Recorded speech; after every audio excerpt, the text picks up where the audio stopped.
Hey everybody, thank you for joining us for today's episode of Real Estate Disruptors. Today we got Matt Garabedian, aka the Phenomenal Investor, and he flew in from Fresno, California as well to share how he's doing seven figures each of the last 3 years, including 1.14 year to date, and that could be a little old because that was from a month ago. Yeah, we've been cranking this year. Yeah.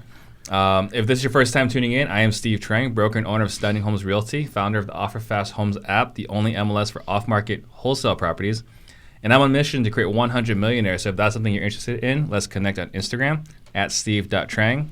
If you're excited for today's show, please give me a wave, give me a thumbs up. And as a friendly reminder, I don't charge a dime for this show. I don't make any money doing this. So here's all I ask. This is what it costs for you to listen to this show. I've been advised by a consultant that I need to get to 500 five-star reviews on iTunes to hit some of my crazy goals. So please do me a favor, go into iTunes, subscribe, and give a 5-star review. And if you can write what you like about the show, that would be even better. And don't forget, this is a live show, so please ask your questions for Matt to answer. You ready? I'm ready. All right, so first question, softball, is what got you into real estate? I got into real estate as a necessity. You know, I got into, I was actually wholesaling subprime mortgages back in 2007, 2008. So what I would do is I'd call on real estate brokers. Mm-hmm. I'd go look at their 1003s, the credit apps, and look at this guy's DTI. But back then, if you had a pulse, you'd get 100% financing stated. Or more. Right. And so I was learning the financial side of the business and making money, right? And so I don't know what I was doing. But I was, learning the finance side of the business. And then around 2008, I wake up one morning and trying to log into my company email. I'm locked out. Call my manager. I'm like, hey, man, I'm trying to log into the company, website here. I'm locked out. He's like, oh, we're closed. We're shut down. I'm like, what, like for the day? He's like, no, dude, turn on CNN. Like the sky's falling. Don't you? This is when Lehman Brothers went down? Yeah, like the financial crash, right? Yeah. So I'm like, I went from making a pretty decent amount of money to zero. And so, slowly but surely, I didn't, at that time, I didn't think of reserves or, Why would you? The party was never going to end. Right, yeah. It was coming in. I was like, this is it, right? Yeah. I made it. And make a long story short, I end up losing my house and going to foreclosure. My car gets repossessed. And I'm like, at the same time, God thought it would be a great time for me to introduce me to my wife. Mm-hmm. And so I said, great. Now I got to take care of myself and another lady. Like, how am I going to do this, right? And so my grandfather, who started my brokerage, is called Royal Realty in Fresno. And he always told me, Matt, get your real estate broker's license. It's a license to make money. Mm-hmm. So that kind of stuck in my head. So without much looking, going on for me, I'm like, well, I'll get my broker's license. And everyone is getting out of the business. And they're like, dude, what are you doing? Like, no one's buying real estate. No one's selling real estate. Why would you be getting in? Mm-hmm. I'm like, I got to do something, So I got my broker's license, and then I did a few things in real estate. So I started off as the traditional, showing people houses, driving around town. Quickly found out I did not care for that at all. Mm-hmm. Then I did a little bit in the commercial side, so I learned how to lease office buildings, and so I thought that was cool. But then I learned how to analyze apartments. So I started selling apartment deals to investors. Oh. And learned about cap rate, NOI, pro formas. I spoke the language of an investor. I liked that conversation. So it wasn't so much about the location or the neighborhood or the colors. It was, what's the bottom line? Does this make sense? I'm like, okay, I could talk that language. So as I started doing those deals, I'm making these other guys rich, right? I started thinking, well, how do I get on the other side of the table and be the one that's buying deals instead of just being a broker? Mm-hmm. I'm like, well, I don't have any money. I have no, I didn't come with a family, fortune or anything like that. So I had to figure out how I could do that. At the same time, I was in a commercial brokerage, and a guy that's been in the business some 30 years at the time, I remember him sitting at his desk, and he was just like shaking his head. When I walk in, I'm like, dude, what's wrong? He's like, I hate this business. I hate it. I've got deals that are in escrow 5 years, development deals that I don't know when anything's going to close. It's unpredictable, mm-hmm. Especially at that time, no one was doing any commercial deals. And he's like, my advice to you is, you've got to find a way to get paid consistently. Well, I mean, that's the biggest problem with commercial, right? So it's cool that you're able to do that because I've known some guys that do a lot of commercial, and you just don't know when you're going to get paid. When you get paid, it's really well. Sure. But, man, you don't know when that next check's coming. I mean, literally, he had a deal that was in escrow for 5 years. And he's like, I don't know when it's going to close, if it will at all. So that impressed upon me. I'm like, this guy's been in the game for a long time, and he's nervous. Yeah. So he was the actual one that turned me on to. He's like, I've been researching this. There's a way to buy property with no money. I'm like, come on, that's a scam, right? That doesn't, no. But he's like, no, I'm serious. I've been watching this guy, and he's like really flamboyant, and he's like selling these opportunities and education. I'm like, who is it? He's like, oh, Preston Ely.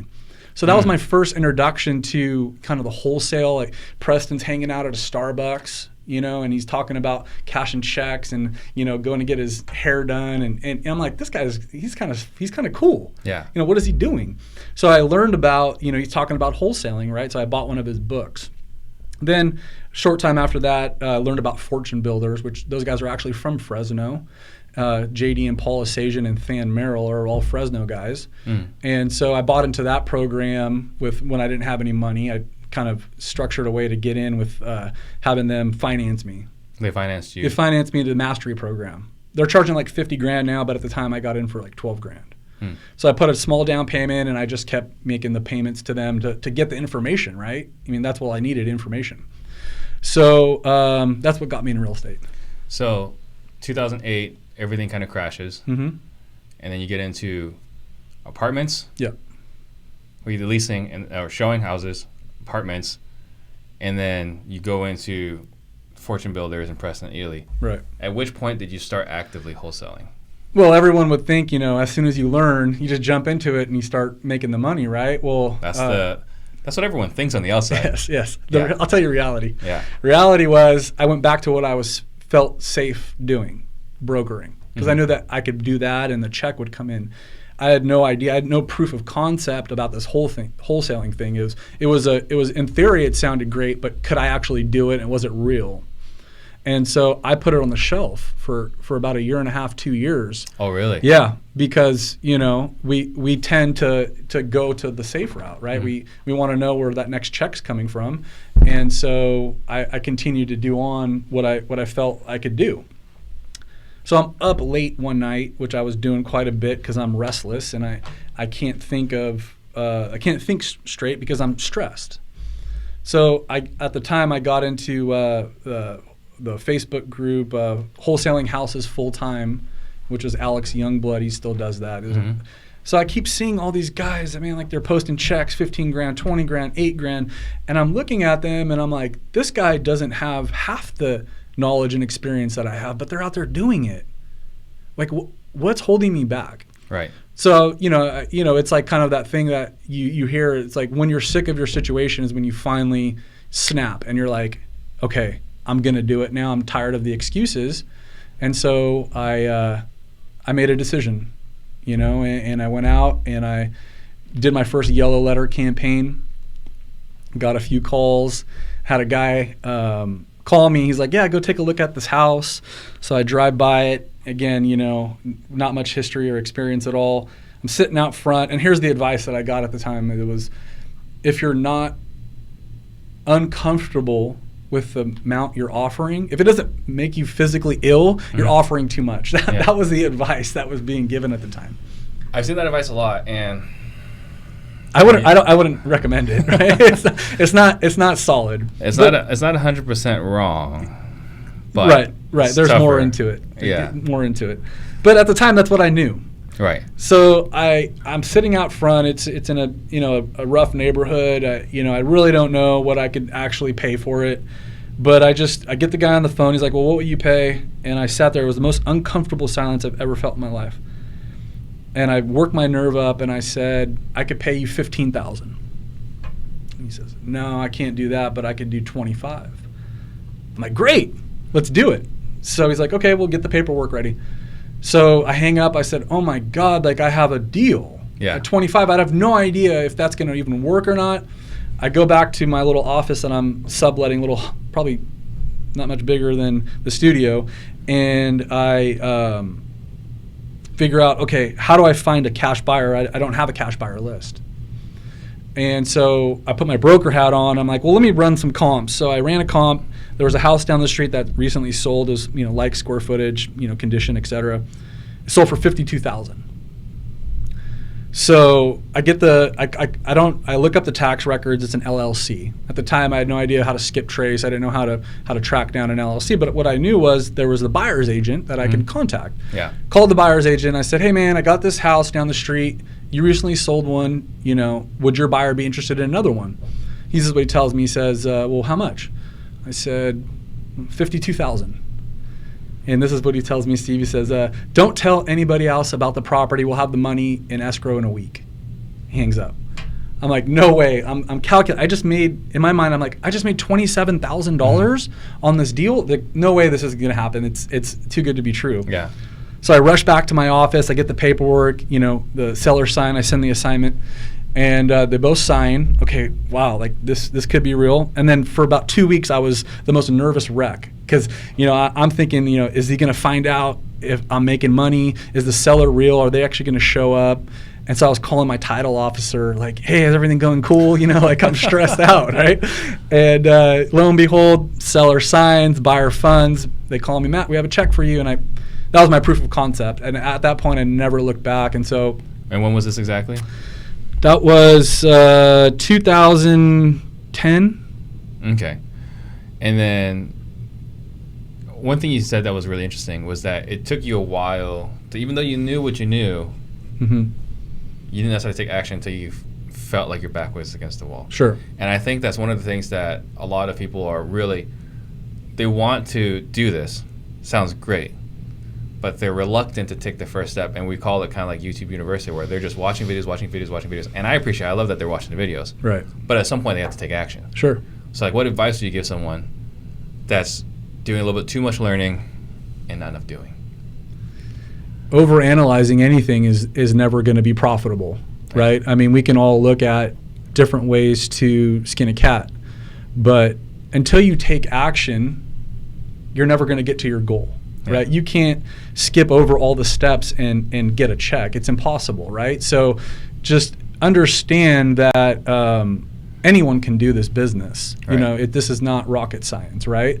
What you have to understand is this business is based on failure, and it's lessons, right? So we fail forward in the business to learn and grow our skill set. So it's okay to fail. I tell the guys in my office, especially a new guy, I say, go out and get your first 100 no's. I want you to get 100 no's because more than likely you're probably going to get a yes within those 100 no's. Yeah. And if you get to 100 no's, your pitch is going to be better. You're going to learn how to build rapport. You're going to understand objections. You're going to be able to answer, professionally. And so you're going to up your game. Your skill set's going to increase by getting rejected. Right. I come from a baseball background, so there's Hall of Famers making millions of dollars failing 7 out of 10 times. You're a 300 hitter if you're failing 7 times. So I take it like, hey, fail. If you fail 7 out of 10 times in this business, you're making millions of dollars. Doing really well. Yeah. So last week we had on the show Don Costa. Yeah. So, we haven't had anyone from Fresno on the show. Now we got 2 back-to-back. Right. Yeah, it's kind of a sneaky town. But one question I have to ask you is what makes your situation or your operation different than some of your peers in your community? Well, the way that I run my business is more of a self-development company. So I like to attract and bring in people that I could kind of mold and develop and share with them the experiences that I have as an owner. I'm a man of faith, right? So I tell people right off the bat, I say, God is my CEO, and I know maybe that's not PC in this day and age, but for me, I have to be in line with people need to be in line with my core values because I am open and honest about my faith. I put all my trust in the Lord. And so for me to bring someone in, they need to know that I'm operating at a different level. I come in and I understand there's adversity, there's issues that are going to take place in the business. It's hard, right? But in the midst of the trial and tribulation, in the midst of our failures, when we have something solid like our faith, we can take on that adversity and continue to grow through it. Because if we don't have something to hold on to, this business will spit you up and eat you out. Yeah. You know what I mean? And I'm a living proof of that. I've gone through many trials and tribulations, and so I'm here today, stronger for that because of my faith.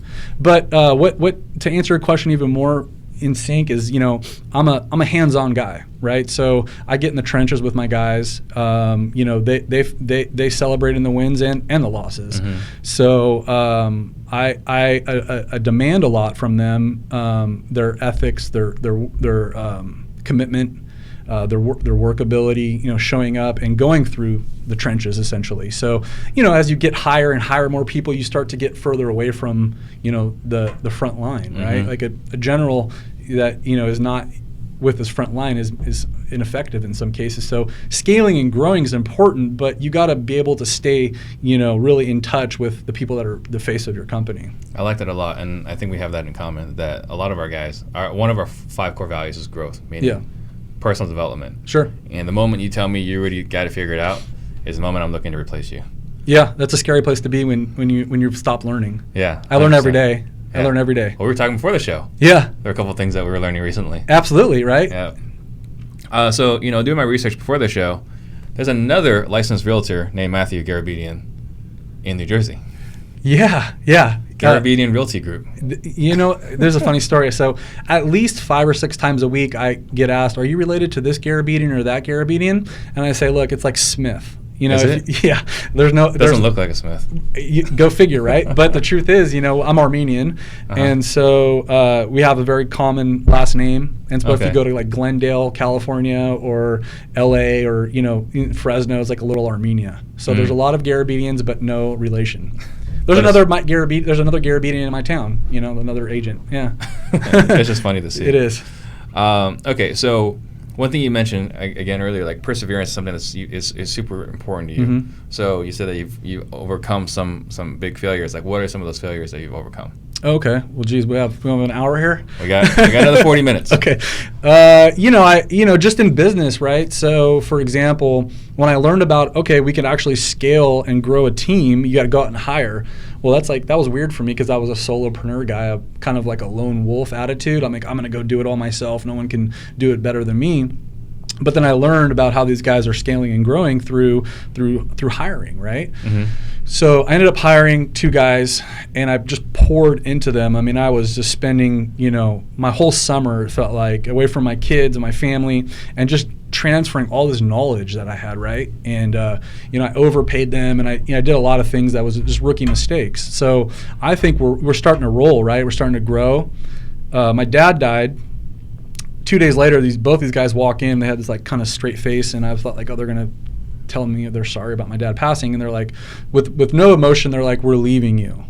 I'm like, "What do you mean?" They're like, "We're gonna go do our own thing," and so like, I felt like I was crushed. Like that whole train your competition thing, became real, and so I had this like, wow, like, did I just train my competition? These guys are gonna go out. They learned everything that I taught them, and now I'm back to ground zero, being a solopreneur. Like I've spent all this time growing them. Lo and behold, they were out of the business 6 months later. Mm-hmm. But at that time it was scary because I'm like, I have to start all this over. But in hindsight, the growth was this. Like now I won't make that mistake because I want to document now. I want to have a hiring process. I learned about skills and aptitude tests that we give, a Colby or a these types of exams that okay, is this guy gonna stick with me? Is he really gonna go out and do his own thing? Now I don't really care. You know what I mean? Like most people will probably end up thinking they can go out and do their own thing, and maybe they will. But to be a business owner is a whole different thing. Like you have to be cut from a different cloth. It's funny. So I've spoken on this topic 3 weeks ago in Houston, Wholesaling Live, and one of the things I talked about is one of the most valuable skills is leadership. Sure. And there's this fear when you're newer, right? When you only know sales and marketing, there's this fear that you're training your competition. Yep. And it's not until you realize, like, this sucks. Running a business sucks. Right? Yeah. And you got to train people. Mm-hmm. And sales and marketing is predictable. I put this much dollars in, I'm going to get about this many dollars out. Right. Once you get the systems, okay, you can still kind of automate things. You get the people, that's a massive wild card. Unpredictable. Yeah. And that's the thing that people, they can learn your systems, but they can't replace you. They can't replace your people. Right. And that's what's something that it's interesting here. You talk about how like, man, these guys are just going to I'm training my competition, but then you realize, yeah, once they became your competition, they realize this is terrible. Yeah, it is. It's tough. And they're out of business. It's tough. But when you're in it, you think, oh my gosh, but then you forget how much work you took to get to that place. Right. You got to be a big boy or big girl to write those checks when deals aren't coming in. Mm-hmm. In my American Express bill comes, they don't care if I close the deal or not. Right. Like, that marketing is going out, we paid for it. If it's not returning, I got to write a check. I got to write a check for the office. I got to write a check for the people that are on payroll. So all that, they don't look at. They look at, this guy bringing these deals in, but they don't understand that. They see the revenue. Yeah.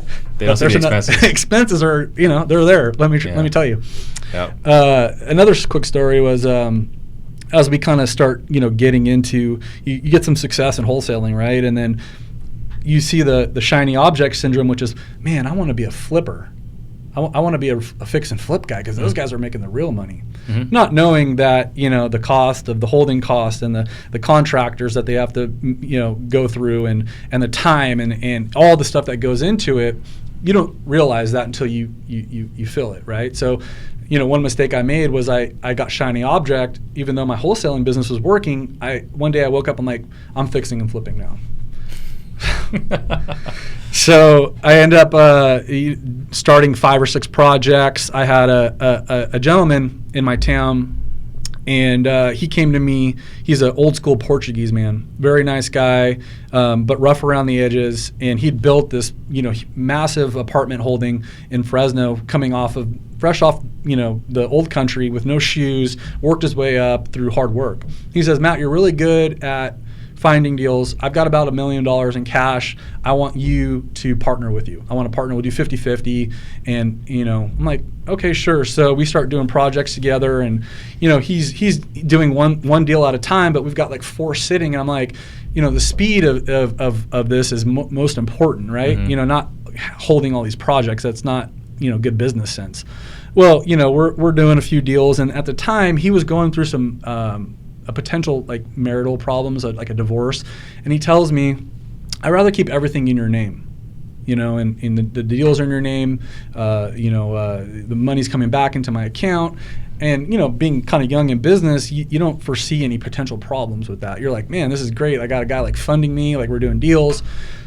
So we're doing projects together, and I'm holding, a considerable amount of money. And one night I get a call, 4:00 in the morning, from his son. He's like, my dad just got killed in a car accident. I'm like, oh wow, like this is terrible, and he got killed by a drunk driver. Well, I have all this cash and it's all in my name, right? There's no agreement, there's no JV, there's nothing in writing. 2 days later, I'm getting a knock at the door of my office of the wife, and she's like, I want all the money. And I know you have millions of it. I'm like, wait, what is that? I don't. Like, I have all of this documented, and, I was just trying to do the guy a favor. I said, the great news is I have all of your money plus the profit. Mm-hmm. And she's like, no, there's way more than you're leading on. I know that he came and gave you, like, actual cash money. I'm like, no, it doesn't work like that. Like, you can't take cash into a title company and close a deal. Right. Like, that's weird, right? Like, that's not going to happen. So what the point of it is, I'm trying to run a business, I'm trying to stay focused, and I'm just getting, her attorneys, harassing me. I'm getting letters, I'm getting demands, like, turn over all your bank statements, we're going to freeze your accounts. I mean, you can name it, and so as a business owner, you start to feel that pressure. Oh, 100%. Right? And so most people would probably tap out. They're like, this is too much for me to do. But again, it's taught me growth. It's taught me to keep my faith. It's taught me to learn from my mistakes. So now when I get into an agreement, it's in writing and it's ironclad, right? Because who would think their partner is going to die? Right. But it happens. Yeah. And so these are some of the few experiences that I've had that have got me here today. And the last 2 months have been tough for me. Really tough, like going through and changing some of our marketing methods, because I'm an old school direct mail guy. But the response rate's down, the cost is heavy, and so when we're not meeting or exceeding our expectations, that money's going out, and all of a sudden you're seeing your bank account go low, and then we're like, wow, what's going on? Mm-hmm. So it's just it's interesting, right? There's ebbs and flows. Oh, 100% there's ebbs and flows. So what does your organization look like today? Organization-wise, I've got 4 acquisition guys. I've got a office manager, processor. I've got 1 guy that in the field handling stuff, and then I'm still in the disposition seat. I have a great relationships with my buyers, so that's something that I probably the last to exit. But again, goes back to that scaling model, like how far do I want to exit from my business, because there's always that fear of, the further away you get, and I made that mistake, there's things that fall through the crack. Right. So I've got that fear too. That's one of the reasons, honestly, why I haven't gone virtual. Right. It's like, how do you maintain your culture across the country? Yeah. Guys that you're not seeing maybe even once a year. It's very real. It's a very real concern. So, but because I'm not the only one with that concern. So 4 acquisition guys, 1 office manager, 1 disposition person. Yep. And everything's direct mail. Are you 100% direct mail? No. I'm in, I have a pretty solid SEO. I've got the PPC. I've got direct mail going. We're doing cold calling now. We're turning that on more. And texting. Yeah. You gotta be careful. Stratton's out there. Yeah, Stratton's killing it. Stratton's out there. He is killing it. Yeah. So be careful. We're doing a deal right now. Oh, are you? Yeah, some apartments. Gotcha. Yeah. Michael Ray says, happy to hear what you're talking about with overcoming your challenges. Kyle Fetterman's got a question. How are you finding people that work for you? That would be the hardest thing you could do. I was just with Sean Terry before this, and we were talking about this, and hiring and firing, like you mentioned, Steve, we're dealing with personalities, right? And so it's just like anything in a sales call. You're finding prospects, and you're basically making your offer and seeing if there's a fit. It's the same thing with hiring. You've got to interview 25, 30 people to find 5 or 6 that may work, and then narrow it down to 1 or 2, however you're hiring. To answer the gentleman's question, I mean, we do stuff. We put stuff on Indeed, Craigslist. I do some videos talking about we're always looking to hire. I'm always looking for talent. So there isn't like one perfect way, but I would say Indeed's been a good source for us to get quality resumes and having those quality conversations. Yeah, Indeed's actually worked out well for me very recently, and I hadn't been trying that. I tried like Wise Hire and all these other things, and I listened to Nick Perry speak about how he uses Indeed, and that's been a game changer for us. Yeah, absolutely. Yeah. He's actually be on the show in the next few weeks talking about how he does that. So what would you say? Do you have a specialty in your market? I mean, I'm known as the wholesaler, if you will, because I've kind of put myself into that. There's not other wholesalers out there? Well, in terms of I think, wow, I kind of pigeonholed myself into that, because other wholesalers sometimes won't send me deals because they think, oh, Matt maybe won't close on this. But I close on properties all the time. I'm a professional investor. That's what I say now. I have my main disposition strategy is wholesale. It just fits my model and what I like. But to answer your question? It does answer your question, or it does answer my question. But you're just hitting anything and everything in Fresno. No, we're from Bakersfield to Sacramento. So I'm covering a good majority of the state. So you and Don are running into each other. We don't run into each other that much as you would imagine. And Don and I have a good working relationship. So there's a few times that he's called me. He's like, hey, we're working on this deal. Like, can you take it and we'll give you the next one. But still waiting for that call, Don. But there's so many deals out there, and it's like you're in the hotbed here, right? So if everyone can get a piece of the pie in Arizona, I can imagine when we're in California or in the Valley, there's plenty of other guys that are doing deals. So yeah, there's only been I want to say twice that you run into competition. That I ran into a friend. Yeah, so there's and then all the stuff that we and do. Then imagine all the other deals that we never know about, or competitors know about. So it goes back to that mindset approach, right? The abundance mentality versus scarcity, and that kind of goes back to really what I wanted to share here today, Steve, is there is a lot of shiny objects out there. There's a lot of people that are striving to do more deals, gain more clout, be the next guy, do more deals. I mean, it just on and on, right? I personally have gone through a transition in my life where I got to the point where I was thinking, man, I need to get that Rolex, I need to get that Porsche, I need to get this, because I put my identity into those things, right? So it was a really important thing for me to prove myself. Yeah. And I got to a small degree of success, and I found that none of that was fulfilling. Yeah. You know, I found that it actually impeded my growth. You know, I got to this point of success that I felt was a degree of success for myself, and I shut off. I went through what I call my wilderness period, where I literally checked out mentally, emotionally, physically in my business. So I'd show up to my office, and the guys would be like, "What's up, Matt?" I'd be like, "Hey, go and shut my door," and then I'd start reading the Bible. And so God started working with me about showing me. He actually put like eternity in my heart. So what that means is I look at things now where, a deal here, a deal there, it doesn't matter to me anymore. What I'm working on and where my calling is to share my story, because I've had struggles and I've had some success, but putting my faith in the Lord has brought me to a place of utter peace and joy. I don't get mad when I don't get a deal anymore. I don't get upset when I see others winning. I enjoy having fellowship. Michael, who's watching, is another guy that I've just connected with about a month ago. We don't ever talk about real estate. Mm-hmm. When I get on the phone with him, we're talking about what the Lord's done for us in our life, and Michael has an unbelievable story and from where he's come from and the success that he's having. We just share our joy with that. We have our fellowship, and as I connected with even Sean coming over here, I mean, we talked about how great God is and mm-hmm. what he's doing for our life. And so that's the message I want to tell people is, it's okay to have success. It's okay to strive. But God gave all of us a special gift, like he gave everyone a special fingerprint. So really figure out what God gave you, because you have a certain gift that I don't, Steve. Like, you have a great platform here. A guy like Michael's great at running rehabs, and he's giving guys that are from less fortunate situations jobs, and he's showing them how honest work is going to pay. And if there's he told me the other day they got red tagged on a job, and the guys were like freaking out, like, what are we going to do? He's like, no, it's okay, because I got it. The Lord provides.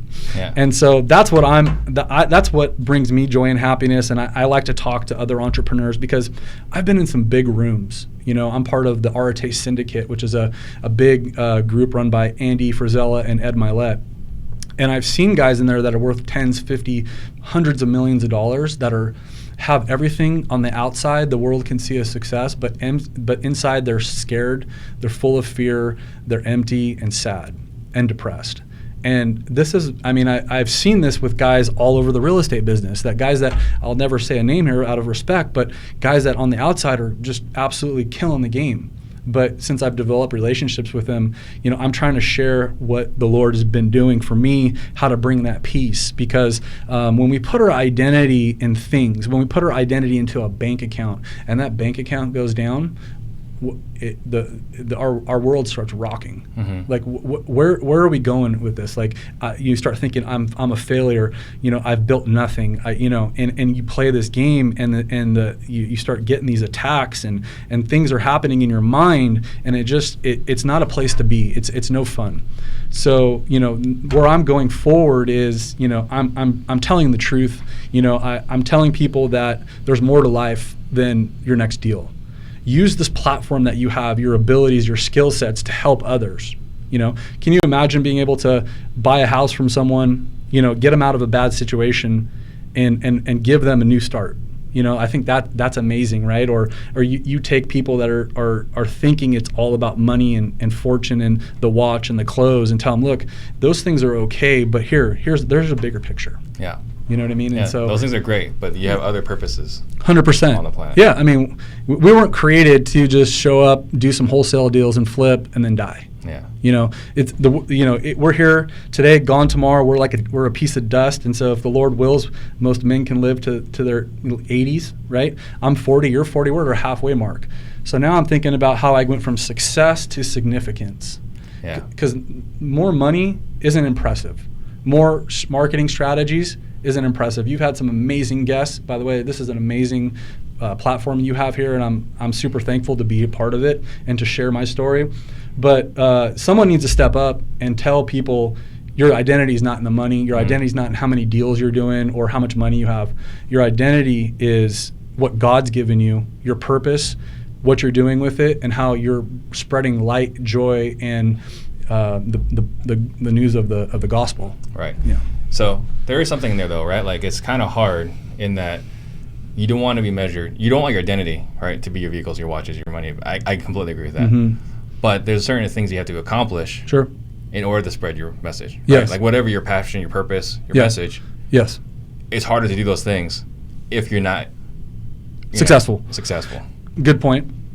Don't put that money or that success above your beliefs. So for me, it's God, right? Yeah. So I know that if my business is down or my business is up, I have faith in Him. Mm-hmm. What I'm saying is, I don't want to get it confused, because I'm not saying you should have faith in God because He's going to shower you with more deals and money. Mm-hmm. What God does is give you that peace and that joy and that the word is really peace, because as you grow in business, I don't care who you are. You talk to a Steve Jobs or to a Sean Terry or to an Ed Milet or to an Andy Frisella, the degrees of success are going to bring more and more adversity. Yeah. Okay, no one that's been successful has not gone through adversity and temptation. So how do we as individuals weather that? Well, you've got to keep Him first. Yeah. And in my faith, it says, all things will be added unto you if you keep your eyes on heaven, right? The long term, the vision that I have is eternity. So none of this I'll trade all this because I'm at peace with my Lord. Yeah. Well, I think one thing too, right, is having your identity not attached to status. Of course. Yeah. I think that's probably a big thing there. So one thing you mentioned earlier is you were talking about personal development. Mm-hmm. Is something that's super important to you and your team, and it's super important to me and my team as well. How do you what are you getting them to do? Mm-hmm. Right? How are you developing your team?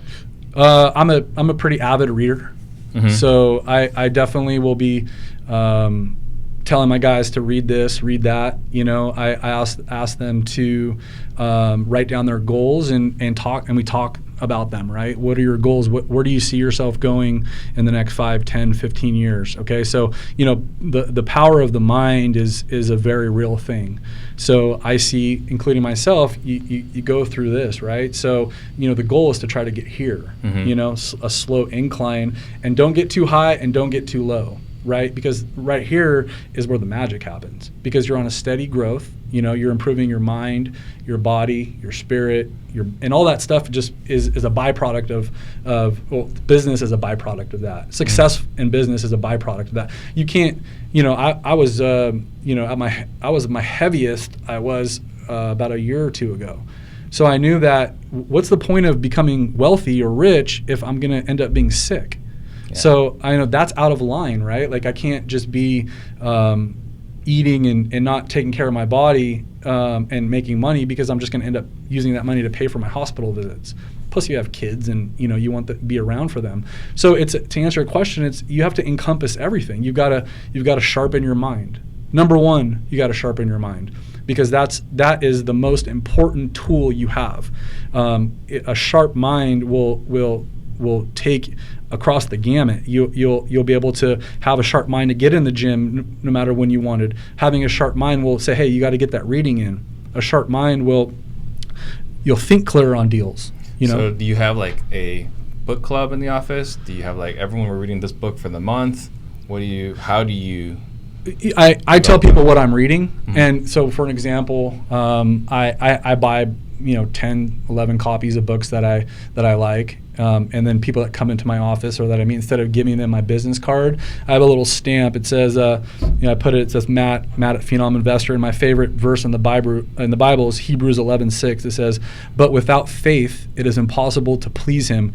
For those who come to God must believe that He is, and is a rewarder of those who diligently seek Him." That's the message I want to leave with someone, mm-hmm. along with that particular book that I suggest. So instead of a business card, right, like they're not going to remember that, but hey, this guy, he gave me this book and he put a Bible verse in it. Like, I don't know where he's coming from, but it sounds like, it works for him, so maybe I'll check it out. I'm planting seeds. Yeah. I'm planting seeds. And so and again, it goes back to, who I bring into my circle, right? I tell people what my faith is. I tell people that I expect them to do their job, to go the extra mile, to work hard, to get into the fight, because that's what it is. Is there a particular book you've given more than any other? Well, going forward, it will be the Bible. But I think the book that I've given most is The Greatest Salesman in the World by Og Mandino. Yeah. Have you read it? I have not read it. What do you like about that book? It's excellent. I mean, it's all about sales, and it weaves into it, God's message in that. Yeah. So I didn't get the chance to ask. The second half of Kyle's question is, do you use VAs? No. All right. And guys, remember, Matt's done, $1 million each of the last 3 years. So I want you guys to leverage this opportunity to ask him the questions that I have not asked yet. Daniel Martinez wants to know, what will be your future goals in the next coming years? Just continue serving the Lord. Continue to be a role model to my boys. Be a better husband. Instill values into my kids that I want them to be as they grow and become fathers themselves. And really, it may sound counterculture, but for me, serving the Lord's everything. And business is a byproduct of that. So it's not a surprise, right? Like the two books, every top as a Fortune 500, the two books that every CEO has is the Bible and Think and Grow Rich.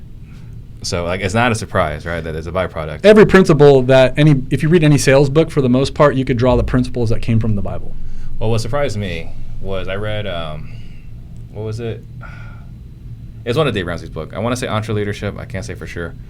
But he's talking about these basic principles, and then he quotes the verse in the Bible. I was like, I had no idea. It's amazing, right? How many of these verses were there that, we consider it as sage wisdom, but you have no idea that they're actually in the Bible as well. It's kind of crazy. Well, it's God's living word, so it wasn't something that was written 2,000 years ago and is obsolete. It's actually more relevant today than it ever was in any time period. Yeah. So I'd encourage anyone that's listening that may have never written or read the Bible, start with a proverb or a psalm.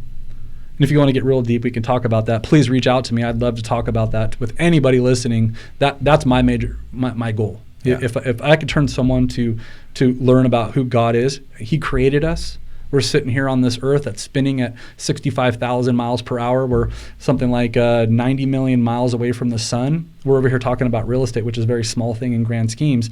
We're not here by accident, right? So that's what I want to impress upon all you listeners. It's not about real estate.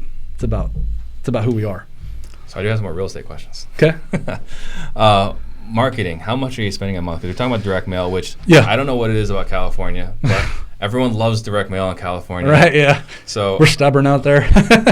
Hey, if it works, I know you guys are tracking your KPIs. Yeah. Right. So what are you spending right now in monthly marketing? Well, we scaled it down, but as of probably 3 months ago, we were about $50,000 a month. Yeah, that's just in marketing. Yeah. Okay. And what's the bulk of that? Is that direct mail? Bulk of it was direct mail. Yeah. Gotcha. And then what is your monthly overhead? Well, I have a couple of different LLCs, so we're talking about just business overhead. I run my cars through there and cell phone and all that. Mm-hmm. So, I'd probably say, let me retract that. I'm sorry. I would say all in is 50, and I would say 38,000 of it, 40,000 of it is marketing. Gotcha. So Jason Toledo wants to know, what strategies did you incorporate in the beginning of your wholesaling business to help you scale your company to where it is today? I just leveled up my circle of influence. Yeah. Can you expand more on that? Yeah. So being in Fresno, right? I'm born and raised there. It's a smaller community. It's based on agriculture, so that there's no big business. Coming to Arizona, you see, a lot of different, Fortune 500 companies and big business, right? You go to Fresno, there's like one. I'm going to call it a skyscraper. It's like a little building downtown, but you don't get that big ebb and flow of business, right? It's a lot of farmland, very rich farmers there, but old school mentality, right? So if I was going to go seek out a mentor, it'd be hard for me to find a mentor in Fresno that I've come across that I would say, I want to pay you for your time. Mm-hmm. So what I knew when I was going through my my early growth, I'm like, I need to figure out what to do. So since when I started, I invested in myself. So why stop? So I continued to invest in myself. So I got in a room that I was blown away, frankly, because we're talking about guys that sitting at a table that are sharing the same struggles that I have, sharing the same growing pains that I have, and they're open and honest. They're like, dude, do this, do that. This is what I did. This is what I did. And then you've got guys that are at a whole nother level telling you, don't do that, do this. Go ahead, and they kind of give you permission, right? So when I got there, they kind of gave me permission to pour gasoline on my marketing. Because at first I'm like, I don't want to spend that much money. We're like, well, dude, check your mindset. It's not an expense; it's an investment. Yeah. It's an investment in yourself. If you can't learn to invest in yourself, like, who are you banking on? You are you. Mm-hmm. So if you can't pull some money out of your pocket and go to a guy like Steve to learn how to scale up, you're not going to make it. You're gonna go the YouTube route of trying to get all this free information. You're gonna get even more confused, and you might get there, but it's gonna be way more expensive. It's gonna take you longer. 100%. So you mentioned Arete. Is that Arete? Yeah. Arete? Mm-hmm. Is there anything else, or is that the only one? I am in 2 different real estate masterminds, and then the Arete Syndicate. Yeah. Okay. You want to share what the other 2 are? Yeah. One of them was the boardroom. That's where my with Sean, and then Mark Evans is another. He has the DM family. Mm-hmm. So I've been with Mark for 3 years. He's helped me out a lot in my growth mindset, and he's an unbelievable man, father. I call him. He's a great friend of mine. So he's definitely someone that I've developed a great relationship with, and he's taught me. I mean, he's been doing virtual since that word virtual came out. So he's been able to like travel the world and have this unbelievable business. But it's invaluable to get into those relationships and the other guys that come with it. I mean, I have guys that are doing big things in the business, but where the magic happens and when guys take off their cape, if you will, mm-hmm. and get real. And that's my experience. Like, perception's one thing, but reality's another. For sure. Raheem Owens wants to know, what are some of your daily habits that have helped you scale? Well, my daily habits, I get into the gym first thing in the morning. I get my workout in because that just clears my mind, and definitely doing my prayer, my Bible reading, I do that daily, and then it puts me into a frame of mind to go in and kind of go into battle, right? Like, I mean, we gotta work hard. We gotta get on the phones. We gotta make offers, and to scale, guys, that's a fancy word. But really, don't be in the need to scale, right? Everyone wants to go from point A to Z their first year in real estate. Don't compare your chapter 1 to someone's chapter 15, mm-hmm. right? I'm only speaking out of experience because I've done the same thing. I'm looking at guys, why they do this? Wow, they're big over here. Like, I need to get there. And I'm thinking, man, dude, like, you've only been trying to build a business since really 2016. Right. Like, barely 3 years. It's not that much. Mm-hmm. So you got to keep time as the if all things being equal, right? Someone's got time on you, that's a game changer. Right? So you got to keep the perspective in order and then start doing what is right for you, not what you're hearing from the competitor or a guy on YouTube or Instagram. You scale when it's right, not because it's the thing to do. Yeah. Well, and it's something that you and I talked about earlier too, right? Offline, is that I met someone this past weekend that's making $500,000 a month. Right. I was like, man, how did they get there? And then, well, he's been doing this longer than I've been alive. Exactly. So that is the equilibrium. I mean, dude, that will, it's real. I'm telling you, you can't force it. You can't force appreciation, and you can't force growth. Because if you try to force it, you're going to build it on quicksand. It's going to crumble. Yeah. So get your core. Here's your answer: establish your core values, and don't waver on them. Get really firm on them.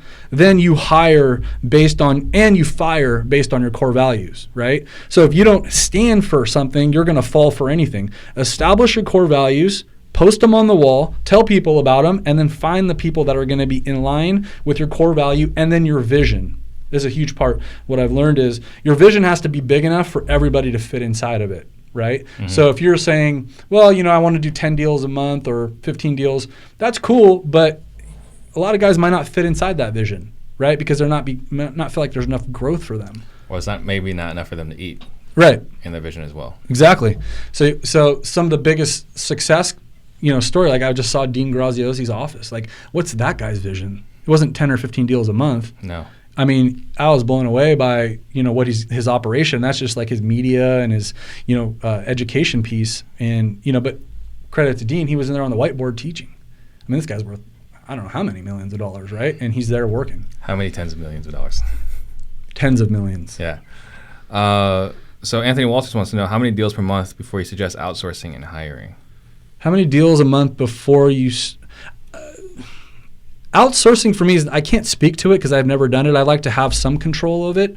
We are just starting to hire virtual cold callers because I like to hear guys on the phone of like, this guy has it or not, right? Because again, you can hire a virtual cold calling team, but if they don't know how to build rapport and close, you're going to burn through some money, or you might be getting a bunch of leads that are not motivated, and then you're just filling up your pipeline with nonsense. Right. So for me, I would say, control as much as you can.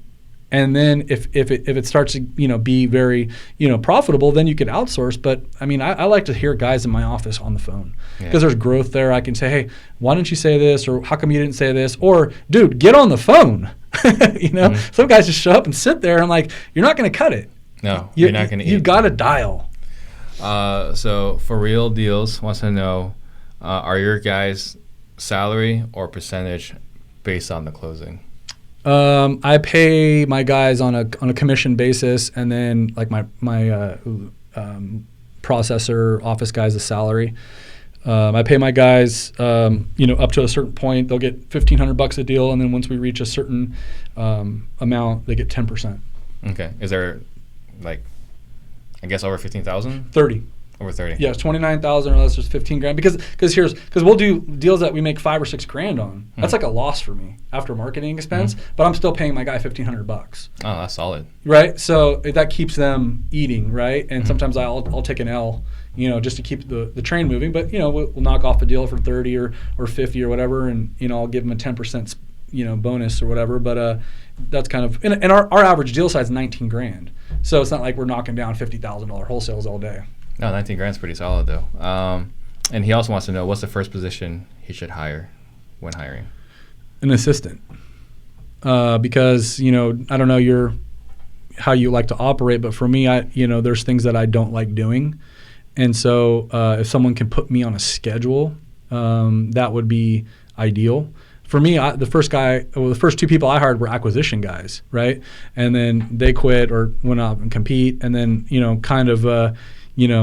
was like, I don't want to hire anymore. And then I ended up hiring a guy, and poor guy, he's still with me today. He's a great guy. Love him to death. But I didn't pay attention to him for like the first 3 months. I just said, like, go call. And all of a sudden, like, he's like bringing deals, right? He started doing deals. And I'm like, okay, I put a little bit more on his plate, a little bit more. Now he's like running my company. Yeah. And so you just never know who you're hiring. It's terrible to hire someone that way. But we've all done it when we first started. Yeah. And you'll find that the ones that could survive then were your best people. Absolutely.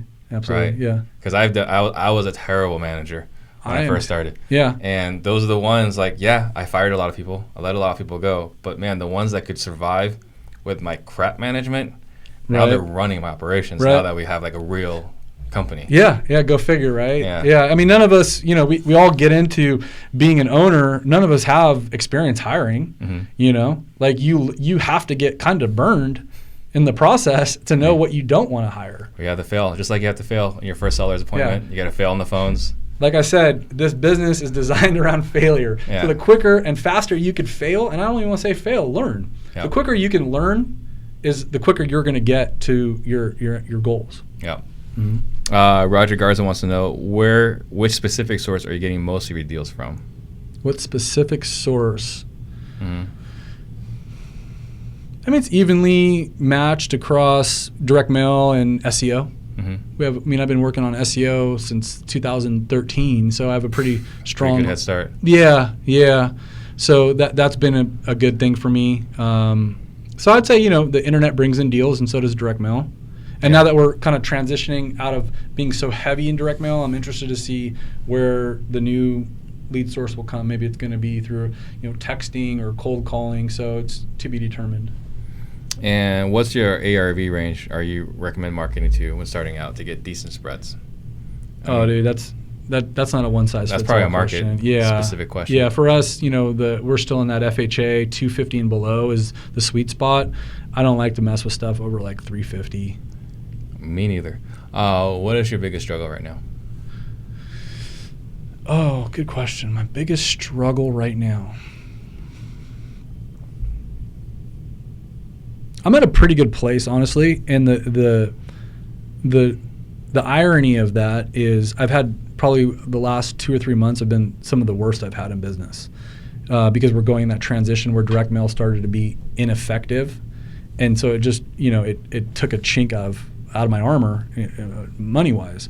So in the past I'd probably be freaked out, but I'm in a good place right now, spiritually and mentally, that I know that this is just a transition, and the Lord's preparing me to get me to the next level. I really believe that because I've gone through so much to get to this point. I'm like, dude, you didn't take me this far to take me this far. Mm-hmm. Like, I think there's some testing going on and some things that are, happening for a reason. But what's kept it strong through it is my faith. Again, I keep touching on that because it's so important for me guys to understand that. And then lo and behold, I kind of just give it to him, and now more deals are flowing in. We're working on some big deals right now.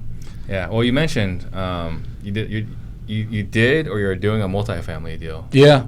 Doing a deal with Strat on a multifamily, and then a couple more multifamily deals in the pipe. I'm actually doing some duplex, triplex stuff that no rehab, buy it for $250, sell it for $340 in a week type stuff. So, and multifamily in my area is like through the roof. Like, I don't get it. It doesn't cash flow. I don't understand what they're thinking, but it's appraising and they're selling. Probably in about 4 years, I'll probably be buying it back. Yeah, I mean, who cares, right? As long as they're buying it.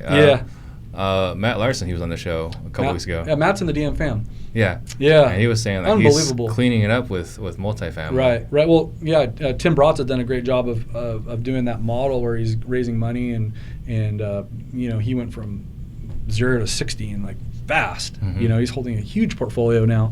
So I love multifamily. That's where apartments is, you could do like doing like a fourplex. It's like 4 deals. If you're making $10,000 a door on an assignment fee, it's $40,000, right, or more. So it just kind of makes sense. Right? Yeah. Well, our assignment fees are definitely bigger with multifamily. Absolutely, and it's easier to sell. Yeah. And there's a lot less people fishing in that pond.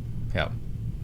All right. So I'm going to let you think about the last thoughts you want to leave the listeners with while I make a quick announcement. So guys, I'm finishing the year in New Orleans with Chris Rude, December 6th through 8th. That's Skillothon. If you want to check that out, is bit.ly/2019skill. And then Max and I have been getting blown up about our 2.5-day workshop where we go over everything in our business. So if you want to make 2020 your year, go to disruptors.com to see if the workshop will make sense for you. And tomorrow we got a special guest, Tang Nguyen, coming in from Dallas. He's going to talk about creative financing.